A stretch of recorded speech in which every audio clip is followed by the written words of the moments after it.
কোরআন কিচ্ছু না। শুধু কোরআন কোনোদিন শাসন করতে পারে না।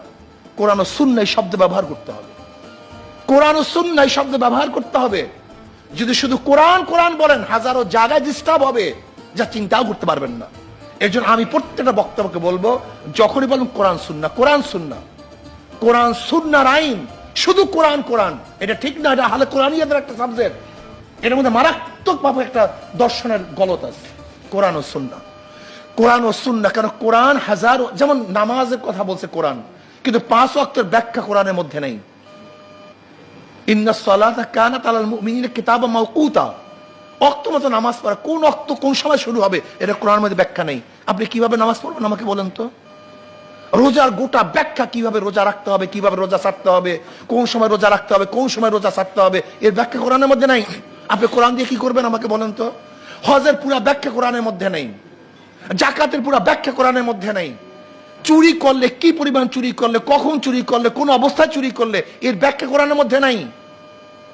কাজে আপনাকে অবশ্যই মনে রাখতে হবে, শুধু কোরআন কোরআন, এর মধ্যে শুভঙ্করের ফাঁকি। এটা আহলি কোরআনিয়াতের একটা স্লোগান। খুব হুঁশ রাখতে হবে কোরআন ও সুন্নাহ। আমাদের বিভিন্ন এলাকাতে অনেক ভাই বের হয়েছেন, তারা বলে এই কোরআন দিয়ে আমি চলবো, হাদিস মানার দরকার নাই। কোরআন দিয়ে নামাজ পড়া তো দূরের কথা, আজানও দিতে পারবে না। আছে কোরআনের বিবরণ, ওযুটাও ভালো করে ক্লিয়ারলি কোরআন থেকে বের করতে পারবে না। কারণ কোরআন হলো পাইকারি কথা বলার জায়গা।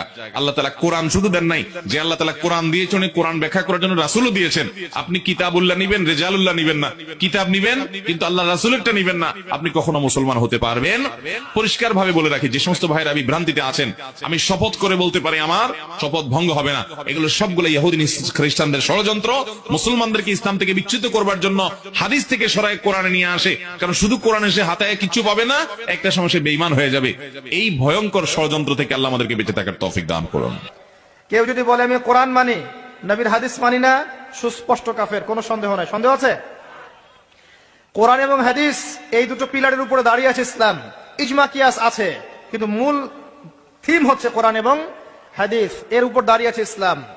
জি, যদি কোনো ব্যক্তি বলে আমি হাদিস মানি না, সে ব্যক্তি কাফের হয়ে যাবে। স্ত্রীর সাথে একসাথে ফুফুকে বিয়ে করা যাবে না। স্ত্রীর সাথে একসাথে স্ত্রীর খালাকে বিয়ে করা যাবে না। স্ত্রীর ফুফুকে বিয়ে করা যাবে না। এটা তো কোরআনে নাই, এটা হাদিস। তাহলে এখন আপনি যদি বলেন আমি হাদিস মানি না, তাহলে আপনি সরাসরি একটি ফরজ আপনি লঙ্ঘন করলেন। যদি বলেন আমি হাদিস মানি না, কাবা তাওয়াফ তিনি করবেন, কোরআনে আছে, কিন্তু কয় চক্কর দেবেন সেটা তো কোরআনে নেই। 7 চক্করে এক তাওয়াফ হয়, এই কথা তো কোরআনে নেই, এটা তো হাদিসে আছে। এইভাবে ইবাদতের সাথে সংশ্লিষ্ট সবকিছু, আপনি রুকু করতে মাথা ঝুঁকাবেন, সাজদা করতে মাথাটাকে জমিনে ঠেকাবেন, এটা কি